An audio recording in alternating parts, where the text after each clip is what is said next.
नमस्कार, पूजाज रेसिपीमध्ये सर्वांचं खूप खूप स्वागत. आज आपण सीताफळ मिल्कशेक कसा बनवायचा हे पाहणार आहोत. त्याचबरोबर सीताफळातील गर सोप्या पद्धतीने कसा काढायचा पाहूया. त्यासाठी इथे मी एक सीताफळ घेतलेला आहे. सीताफळ छान पिकलेलं घ्यायचं आणि आता सुरुवातीला आपल्याला यातील बिया काढायच्या आहेत. तर सीताफळ कट करायचं आणि यातील बिया काढायच्या. चमच्याने किंवा बतईने सर्व बिया चॉपरमध्ये टाकायच्या आहेत. तुमच्याकडे जर अशा प्रकारचा चॉपर नसेल तर मोठ्या होल्सच्या चाळणीमध्येही तुम्ही सीताफळातील गर सहज काढू शकता.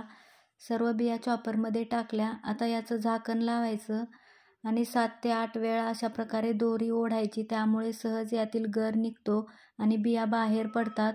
तुम्ही बघू शकता अगदी कमी वेळामध्ये सीताफळातील गर सहज बाहेर काढता येतो. आता यातील सर्व बिया बाहेर काढून टाकायच्या आहेत आणि हा सीताफळाचा गर तुम्ही फ्रीजरमध्ये स्टोअर करू शकता. हवाबंद डब्यामध्ये खूप दिवस राहू शकतो आणि यापासून तुम्ही बासुंदी किंवा आईस्क्रीमही बनवू शकता.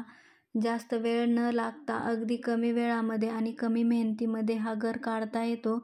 आता या तयार गरापासून आपण मिल्कशेक बनवणार आहोत.